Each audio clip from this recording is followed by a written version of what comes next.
अताउद्दीन ओवैसी जी।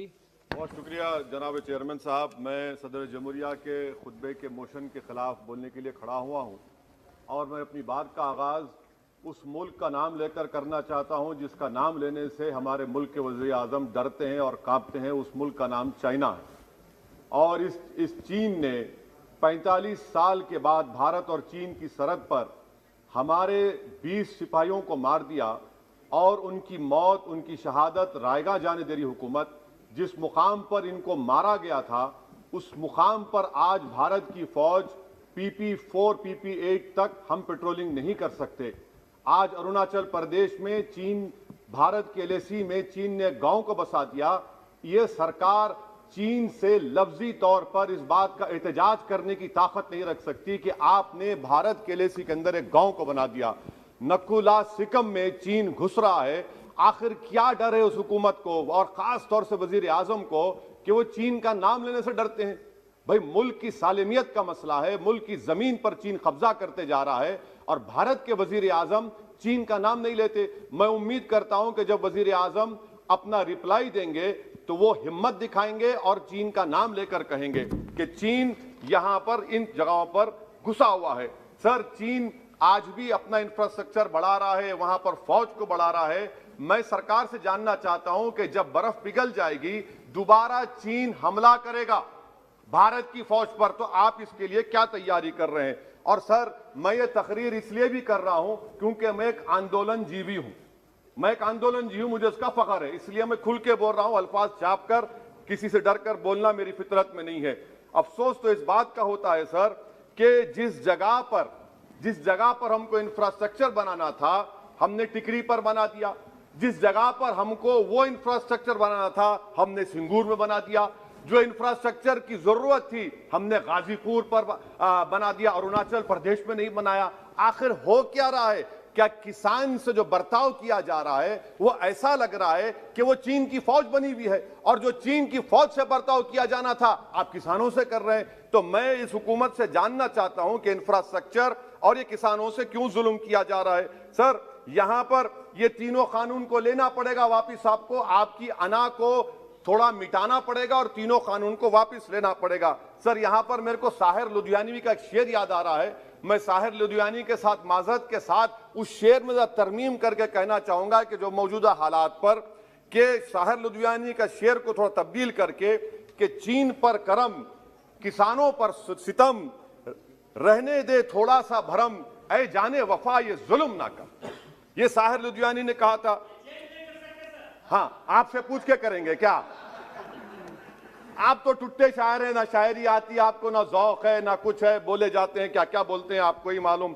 बहरहाल सर, ये जो किसानों का कानून है इसमें क्या काला है? काला इसमें यह है कि इस हाउस को एग्रीकल्चर स्टेट सब्जेक्ट है और कहां लिखा है संविधान में? एंट्री 14, एंट्री 28, शेड्यूल 7 में। और यह फेडरलिज्म के खिलाफ है। केशवानंदा भारती खास तौर पर कहता है कि फेडरलिज्म बेसिक स्ट्रक्चर है, तो यह सबसे बड़ा काला है। और सर, ये पूरा किसानों के एजिटेशन से क्या बात मालूम हुई कि सरकार को इस लोकसभा की अजमत, इसकी खूबसूरती की कोई इनके पास हैसियत नहीं है। सरकार इस ऐवान से डरती नहीं है। सरकार किससे डरती है? जब लोग रोड पर निकल कर आते हैं तो मोदी जी की नींद हराम हो जाती है। तो वही आप पैगाम दे रहे हैं कि लोग रोड पर निकले तो सरकार कहती है कि हम 1.5 साल तक कानून को मुलतवी कर देंगे। अरे आप कैसा बोलते? क्या इस ऐवान की तौहीन नहीं है कि आप यहां पर कानून अपनी ताकत की बुनियाद पर बनाते हैं और इस लोकसभा की अजमत को निस्तनाबूद कर देते हैं?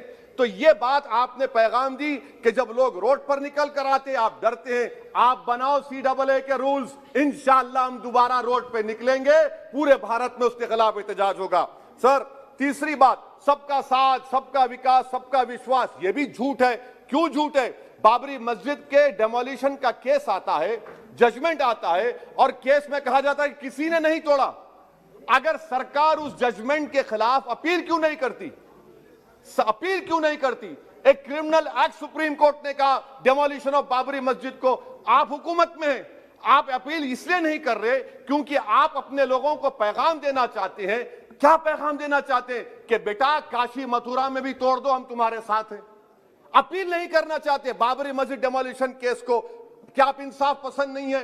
क्या आप मजलूम के साथ नहीं खड़े रहना चाहते? क्या आप जालिमों को जेल में नहीं भिजाना चाहते जिन्होंने 6 दिसंबर को बाबरी मस्जिद को शहीद किया? आपकी खामोशी इस बात का इकरार है कि आप तशद्दुद पसंद हैं। आप जबर के नाम पर आपके पास कानून की बालादस्ती का कोई रोल नहीं है। सर, चौथा पॉइंट, आंदोलनजीवी पैरासाइट। सर, जमहूरियत की बका के लिए, संविधान की बका के लिए आंदोलन करना जरूरी है, और वजीर आजम या कोई बरसर इख्तिदार जमात के लोग अगर आंदोलनजीवी पैरासाइट का लफ्ज इस्तेमाल करेंगे तो मैं याद दिलाना चाहता हूं सर आपके जरिए से इस हुकूमत को कि हिटलर ने जर्मनी में यहूदियों के खिलाफ इनको कॉकरोचेस का, टर्माइट्स का, उसके बाद 20 मिलियन, आप देखते हैं कि 2 मिलियन से ज्यादा यहूदियों को गैस के चैम्बर में डाला गया। इस तरह के अल्फाज इस्तेमाल करने से क्या आप भारत में वही जर्मनी की तारीख को दोहराना चाहते हैं? और सर आप सुन लीजिए। जी सर, थोड़ा बहुत क्या सर बोलते समय में। हाँ सर, जी सर, आप आगे ना सर, आप प्रोटेक्शन है मुझे, अब तो कोई फिक्र की बात नहीं, और खुल के बोल सकते सर। आप आ गए सर, स्पीकर आ गए सर, अब तो क्या है सर, आप हमारे लिए हैं। सर, यहां पर आंदोलनजीवी आंदोलन नहीं करना।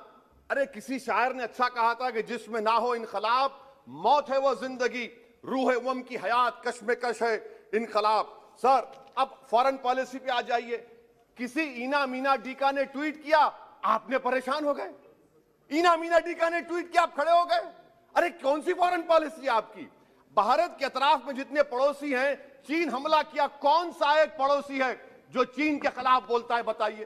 कोई नहीं बोलता, मुंह नहीं खोलता। श्रीलंका में आप पोर्ट बना रहे हैं, किसके साथ? जापान के साथ। किसको काम मिल रहा था? आपके नूरे नजर को, आपके नूरे नजर को, आपके चहीते नूरे नजर को। श्रीलंका ने कहा हम भारत को नहीं बनाने देंगे टर्मिनल पोर्ट यहां पर। आप बताइए फॉरेन पॉलिसी। सर, नेपाल का वजीर आजम कहता है कि भारत से ताल्लुकात उस वक्त तक बहाल नहीं होंगे जब तक कि भारत नेपाल की जमीन वापस नहीं करता। कहां सो रहे हैं सर आप? पड़ोस में कोई हमारा दोस्त नहीं है। चीन बांग्लादेश से कोविड की बात करता है, अफगानिस्तान से अमेरिका छोड़कर जा रहा है। क्या आपके पास कोई पॉलिसी है गनी हुकूमत को सपोर्ट करने की? आपके पास कोई पॉलिसी नहीं है। अच्छा सर, एफडीआई का मतलब अब समझाता हूं मैं। एफडीआई का मतलब यह है कि 5 फरवरी को ब्रैड शर्मन जो अमेरिका के रिप्रेजेंटेटिव, उनके पास भारत के अमेरिका के सफीर गए, तो ब्रैड शर्मन ने ट्वीट कर कहा कि भारत सरकार को इंटरनेट खोलना चाहिए, भारत सरकार को पीसफुल प्रोटेस्ट करना चाहिए। कौन होता है ब्रैड शर्मन जो भारत को सिखाए? ये एफडीआई है। और भारत सरकार का डिप्लोमेट, एम्बेसडर बैठकर उनका लेक्चर सुनता है, और उसके बाद क्या होता है? 3 दिन के बाद आप कश्मीर में इंटरनेट खोल देते हैं। ये आप एफडीआई कर रहे हैं, हम नहीं कर रहे हैं। अच्छा, बात कश्मीर की आई। कौन है इम्तियाज, कौन है अबरार, कौन है इब्रार? इनको शोपियान में एनकाउंटर पर मार दिया गया, प्रूव हो गया। और ब्रिगेडियर आरा सेक्टर का जिसने इनको टेररिस्ट कहकर मारा, उसको अवार्ड देते हैं आप। सर, इन मरने वाले कश्मीरियों के लिए कौन रोएगा? क्या वजीर आजम रोएंगे? क्या वजीर आजम रोएंगे? क्या कोई रोएगा? अच्छा सर, एक और बात सर, एक और बात। हाँ, एक और बात आई कि शादी के घर में गुस्सा होता है। अरे ये कौन सी शादी की बारात है कि 18 लाख करोड़ टैक्स मिलता है और 36 लाख करोड़ ये सरकार खर्चती है? क्या शादी कर रहे हैं आप? वाह वाह, माने वाकई में आपकी इकोनॉमिक पॉलिसी को सलाम कि 18 लाख करोड़ टैक्स में मिलते हैं, 36 लाख आप लोग शादी में खर्चते हैं। मुबारक हो आपको, बड़ी शानदार घर है ये शादी का। अच्छा सर, दिल्ली का लॉ एंड ऑर्डर, 1 साल में 3 बड़े दंगे हो गए। एडवोकेट्स पुलिस, उसके बाद CAA का राइट हुए 50 से ज्यादा, उसमें लोग मारे गए। 20 से ज्यादा मसाजिद को नुकसान जला दिया गया। 26 जनवरी। सर, क्या ये सरकार जिम्मेदार नहीं है? 2 मिनट सर, क्या ये सरकार जिम्मेदार नहीं है? आपकी सरकार है, आपका होम मिनिस्टर, आप रोक नहीं पा रहे। आपकी कमजोरी और आपकी नादानी की वजह से, आप में दूरअंदेशी नहीं है, आप उसको अलाउ कर रहे हैं। और फैजान के कातिल कौन है? क्यों नहीं पकड़ा फैजान के कातिल को आपने अब तक? जिन बच्चों को रोड पर मारा जा रहा था, जनगण मन बोला जा रहा था, एक तरफ तब तक नहीं पकड़े आप। अच्छा सर, आखिर में मैं आपको याद दिलाना चाहता हूं कि इसमें एस्पिरेशनल डिस्ट्रिक्ट्स 11 में से 20 बैकवर्ड डिस्ट्रिक्ट्स नीति आयोग के सीमांचल मुस्लिम डोमिनेटेड है सर। सीमांचल में कटिहार, पूर्णिया, अररिया है। सर, पूर्णिया का एयरपोर्ट सिविल टर्मिनल का काम क्यों नहीं होता सर? अब आ जाइए सर माइनॉरिटीज पर। 3 स्कॉलरशिप स्कीम है, मैं पुकार रहा हूं, मुतालबा कर रहा हूं कि डिमांड ड्रिवन करो। सरकार ने 2020-21 में 3 स्कॉलरशिप के लिए 2265 करोड़ का ऐलान किया। कितने पैसे आपने दिए? सबका साथ, सबका विकास, सबका विश्वास, 436 करोड़ रुपए। किसको झूठ बना रहे हैं आप? पढ़िए आप लोग। अच्छा सर, उसके बाद आप देखिए कि कितने लोगों को कितने माइनॉरिटी स्कॉलरशिप नहीं मिली। 42,36,000 माइनॉरिटी स्कॉलरशिप नहीं मिली। और सबसे ज्यादा इलिटरेसी मुसलमानों की है, लेडीज की है। आप बोलते नहीं है। इसीलिए सर मैं आखिर में आपके जरिए से हुकूमत से अपील कर रहा हूं कि आंदोलन होगा, नाइंसाफी के खिलाफ आवाज उठेगी, संविधान को बचाया जाएगा। नरेंद्र मोदी भारत के वजीर आजम है, दिल्ली सल्तनत के बादशाह या जहां पनाह नहीं है। जिल्ले लाही का दौर खत्म हो चुका है, जहां पनाह का दौर खत्म हो चुका है। मोदी की आंखों में आंखें डालकर उनकी गलतियों को बोला जाएगा। इसलिए शायर ने कहा था कि जो चुप रहेगी ज़बान खंजर, लहू पुकारेगा आस्ती का। बहुत बहुत शुक्रिया सर। श्री